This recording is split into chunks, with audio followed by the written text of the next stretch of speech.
ಮಾಲೀಕರು ಏನು ಟ್ರಾನ್ಸ್ಪೋರ್ಟ್ ಮಾಡಬೇಕಾದ್ರೆ ಅಂದರೆ ಸಂಡೂರಿನಿಂದ ಧರ್ಮಪುರಕ್ಕೆ ಹೋಗ್ತಕ್ಕಂಥ ರಸ್ತೆಯಲ್ಲಿ ಎಸ್ಕೋ ಅಥವಾ ಏನು ಎಸ್ ಕೆ ಎಮ್ಮಿಗೆ ಹೋಗ್ತಕ್ಕಂಥ ರಸ್ತೆಯಲ್ಲಿ ಗಾಡಿಗಳು ಬಹಳಷ್ಟು ಅಡ್ಡ ಆಗ್ತಾ ಇದ್ದಾವೆ. ಆ ಸಂದರ್ಭದಲ್ಲಿ ಶಾಸಕರು 2020ರಲ್ಲಿ ನಡೆದಿರ್ತಕ್ಕಂಥ ಘಟನೆ ಅದು. ಅಲ್ಲಿ ಆಂಬುಲೆನ್ಸಿಗೆ ದಾರಿ ಮಾಡಿಕೊಟ್ಟಿಲ್ಲ ಅಂತೇಳಿ ಅವರು ಒಂಥರ ಭಾಷೆಯಲ್ಲಿ ಬೈದಿರ್ತಕ್ಕಂಥದ್ದು.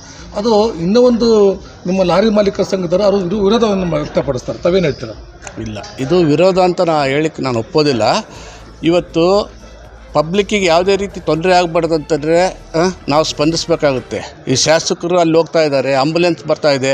ಆವತ್ತಿನ ದಿನದಲ್ಲಿ ಫ್ಲ್ಯಾಟ್ಗಳು ಅನ್ನೋದು ಏನಿರಲಿಲ್ಲ. ಲಾರಿಗಳು ಹೆಂಗೆ ಹೋಗ್ತದೋ ಹಂಗೆ ಹೋಗಿ ಮೈನಿಂಗ್ ಹೋಗ್ತಾಯಿದ್ವು. ಅಲ್ಲಿ ಏನಾಗ್ತಿತ್ತು, ಹೋದ ಕೂಡಲೇ ಲಾರಿ ರೋಡ್ ಜಾಮ್ ಆಗ್ತಾಯಿತ್ತು, ಪಬ್ಲಿಕ್ ಭಾಳ ತೊಂದರೆ ಆಗ್ತಾಯಿತ್ತು. ಆಮೇಲೆ ಆಂಬುಲೆನ್ಸ್ ಬಂದಾಗ ದಾರಿ ಬಿಟ್ಟಿಲ್ಲ. ಅಲ್ಲಿ ಪಬ್ಲಿಕ್ ಸ್ಕೂಲ್ ಬಸ್ಗಳು ಭಾಳಷ್ಟಿದ್ವು. ಶಾಸಕರು ಕೂಡ ಅಲ್ಲಿಗೆ ಬೇರೆ ಯಾವುದೋ ಒಂದು ಎಮರ್ಜೆನ್ಸಿ ವಿಷಯಕ್ಕೆ ಹೋಗ್ತಾಯಿದ್ರು. ಅವರು ಹೋಗ್ಬೇಕಾದ್ರೆ ಏನಾಯಿತು, ಅಲ್ಲಿ ನಿಂತು ಇದೆಲ್ಲ ಇಷ್ಟು ತೊಂದರೆ ಆಗಿದೆ. ಅದೇನಿಲ್ಲ ಅಂದರೆ 1 ರಿಂದ 1.5 ತಾಸು ಅಲ್ಲಿ ಜಾಮ್ ಆಗಿದೆ. 15 ಗಾಡಿಗಳನ್ನು ಜಾಮ್ ಆಗಿದ್ವು ಅಂತ. ಅಲ್ಲಿ ರಸ್ತೆ ಸರಿಯಾಗಿಲ್ಲ, ಸರಿಯಾಗಿ ಶಾಸಕರು ಮೂಲಭೂತ ಸೌಕರ್ಯ ಕೊಟ್ಟಿಲ್ಲ ಅಂತಕ್ಕಂಥ ನಿಮ್ಮ ಲಾರಿ ಮಾಲೀಕರೇ ಹೇಳ್ತಾಯಿದ್ರು. ಏನು ಹೇಳ್ತಿರ್ತಾರೆ? ಈಗ ರಸ್ತೆ ಸರಿ ಇಲ್ಲ.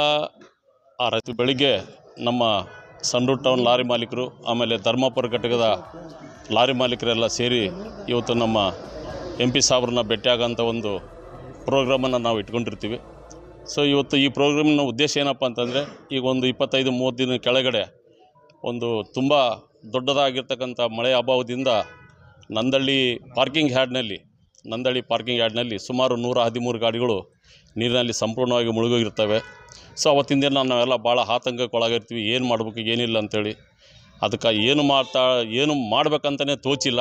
ಸೊ ಅಂಥ ಸಂದರ್ಭದಲ್ಲಿ ನಮಗೆ ಬೆನ್ನೆಲುಬಾಗಿರ್ತಕ್ಕಂಥ ನಮ್ಮ MP ಸಾಹೇಬರಾಗಿರ್ತಕ್ಕಂಥ ತುಕಾರಾಮ್ ಸರ್ನ ನೆನೆಸ್ಕೊಂಡು ತಕ್ಷಣವೇ ನಾವು ಅವರಿಗೆ ಫೋನ್ ಮುಖಾಂತರ, ಸರ್ ಈ ರೀತಿ ಹಿಂಗೆ ಆಗೋಗಿದೆ, ಸುಮಾರು 113 ಗಾಡಿಗಳು ನೀರಲ್ಲಿ ಸಂಪೂರ್ಣವಾಗಿ ಮುಳುಗೋಗಿದ್ದಾವೆ, ದಯಮಾಡಿ ನೀವು ಇಲ್ಲಿಗೆ ಬರಬೇಕು ಅಂತೇಳಿ ತಕ್ಷಣ ಒಂದೇ ಒಂದು ಫೋನ್ ಕಾಲಿಗೆ ಅವರು ಸಾಹೇಬರು ಸಹ ಡೈರೆಕ್ಟಾಗಿ ನಮ್ಮ ಗಾಡಿಯಲ್ಲಿ ಮುಳುಗೋಗಿದ್ದು ಪಾರ್ಕಿಂಗ್ ಯಾರ್ಡಿಗೆ ಬಂದು ಅದನ್ನೆಲ್ಲ ವೀಕ್ಷಣೆ ಮಾಡಿ, ಇದು ಹೆಂಗಾಯ್ತು, ಏನಾಯ್ತು, ಯಾವ ರೀತಿ ಆಯ್ತು ಅಂತೇಳಿ ಅದನ್ನೆಲ್ಲ ನೋಡಿ, ಆಯಿತು ನೀವೇನು ಆತಂಕಕ್ಕೆ ಒಳಗಾಗಬೇಡ್ರಿ.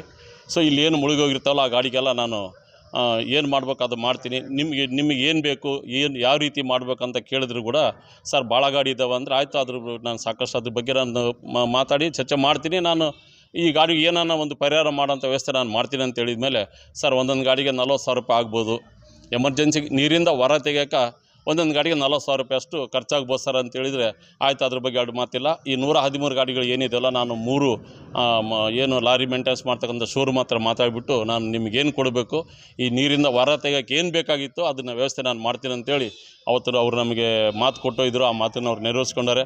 ಸೊ ಹಂಗಾಗಿ ನಾವು ಧರ್ಮಪುರ ಲಾರಿ ಮಾಲೀಕರು, ಸಂಡೂರು ಟೌನ್ ಲಾರಿ ಮಾಲೀಕರು ಇವತ್ತು MP ಸಾಹೇಬ್ರಿಗೆ ಬಂದು ನಾವು ಶುಭಾಶಯವನ್ನು ಹೇಳಿ, ನೀವು ಮಾಡಿರ್ತಕ್ಕಂಥ ಕೆಲಸ ನಮಗೆ ಭಾಳ ಮನಸ್ಸು ಇಚ್ಛೆ ಆಗಿದೆ ಸರ್.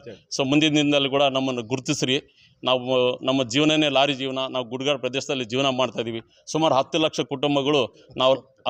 ಕುಟುಂಬಗಳು ನಾವು ಲಾರಿಯಿಂದನೇ ಅವಲಂಬಿತರಾಗಿದ್ದೀವಿ. ಸುಮಾರು 3.5 ರಿಂದ 4 ಸಾವಿರ ಗಾಡಿಗಳು ನಾವಿಲ್ಲಿ ಇಟ್ಕೊಂಡು ಜೀವನ ಮಾಡ್ತಾಯಿದ್ದೀವಿ ಅಂತೇಳಿ ನಾವು ಇವತ್ತು ಅವ್ರನ್ನ ಮನವರಿಕೆ ಮಾಡಿ ಅವ್ರಿಗೊಂದು ಸನ್ಮಾನ ಮಾಡೋ ಮುಖಾಂತರ ನಾವು ನಮ್ಮ ಕಷ್ಟಗಳನ್ನೆಲ್ಲ ಅವ್ರಿಗೆ ನಾವು ಇವತ್ತು ಹೇಳೋಂಥದ್ದು ಆಗಿತ್ತು. ಇವತ್ತು ತಾವು ಈ ಒಂದು ಯಶಸ್ವಿಯಾಗಿ MP ಅವರು ಮಾಡಿದ್ದಾರೆ. ತಾವು ಏನಾದರೂ ಈ ಮರುಚುನಾವಣೆ ಬರ್ತಾಯಿದೆ, ಈ ಒಂದು ಚುನಾವಣೆಯಲ್ಲಿ ತಾವೇನಾದರೂ MP ಇವರಿಗೆ ತಾವು ಬೆಂಬಲವನ್ನು ಸೂಚಿಸ್ತೀರಾ? ಪೂರ್ಣ ತುಕಾರಾಮ್ ಅವರಿಗೆ ಏನಾದರೂ ಬೆಂಬಲವನ್ನು ಕೊಡ್ತೀರಾ? ಇವಾಗ ಸುಮಾರು 4 ಸಾರಿ ಸತತವಾಗಿ ಅವರು ಸೋಲಿಲ್ಲದ ಸರ್ದಾರ ಥರನೇ 4 ಸಾರಿ MLA ಆಗಿದ್ದರು. ಈಗ ಮೊನ್ನೆ MP ಒಂದು ಸ್ಥಾನ ಇದರಿಂದ ಬಳ್ಳಾರಿಯಲ್ಲಿ ಕೂಡ ಅವರು ಭರ್ಜರಿಯಾಗಿ MP ಸ್ಥಾನವನ್ನು ಗಿಟ್ಟಿಸ್ಕೊಂಡಿದ್ದಾರೆ. ಸೊ ಈಗ ಮತ್ತೆ ಸಂಡೂರಲ್ಲಿ ಮರು ಚುನಾವಣೆ ಇದೆ. ಸೊ ಅವರು ಪತ್ನಿ ಆಗಿರ್ತಕ್ಕಂಥ ಅನ್ನಪೂರ್ಣೇಶ್ವರ ಅಕ್ಕರಿಗೆ ಕೂಡ ಆ ಸೀಟನ್ನು ಕೊಡೋ ವ್ಯವಸ್ಥೆ ಆಗಿದೆ. ನಮ್ಮದು ಒಂದೇ ಉದ್ದೇಶ, ನಾವಿಲ್ಲಿ ಬದುಕ್ತಕ್ಕಂತಿರೋರು ಎಲ್ಲರೂ ನಾವು ಲಾರಿ ಇಟ್ಕೊಂಡೇ ಕುಟುಂಬದಿಂದ ಜೀವನ ಸಾಗಿಸ್ತಾ ಇದ್ದೀವಿ. ಸೊ ನಮಗೆ ಬೇಕಾಗಿದ್ದೇನೆಂದರೆ, ಈಗ ಒಬ್ಬ ಮನುಷ್ಯ ಬದುಕಬೇಕಂದ್ರೆ ಆಸ್ತಿ ಅಂತಸ್ತು ಇಂಪಾರ್ಟೆಂಟ್ ಅಲ್ಲ. ನಮಗೆ ಒಂದು ಶಾಂತಿ. ಈ ಸಂಡೂರು ಅಂದರೆ ಒಂದು ಶಾಂತಿಯುತವಾಗಿರ್ತಕ್ಕಂಥದ್ದು.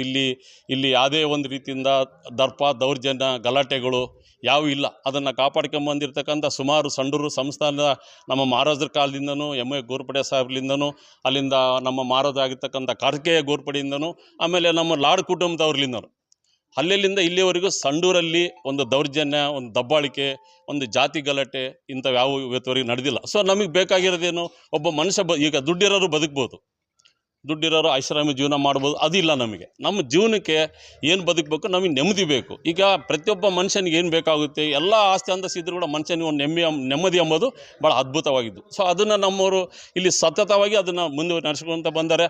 ಸೊ ನಾವು ಕೂಡ ಇದೇ ನಿಟ್ಟಿನಲ್ಲಿ ಕೂಡ ನಮ್ಮ ತುಕಾರಾಮ್ ಅವರ ಪತ್ನಿ ಆಗಿರ್ತಕ್ಕಂಥ ಅನ್ನಪೂರ್ಣೇಶ್ವರ ಅಕ್ಕರವ್ರಿಗೆ ಕೂಡ ಮುಂದಿನ ನಿಟ್ಟಿನಲ್ಲಿ ಅವರು ಇದನ್ನು ನಡೆಸ್ಕೊಂಡು ಹೋಗ್ತಾರೆ.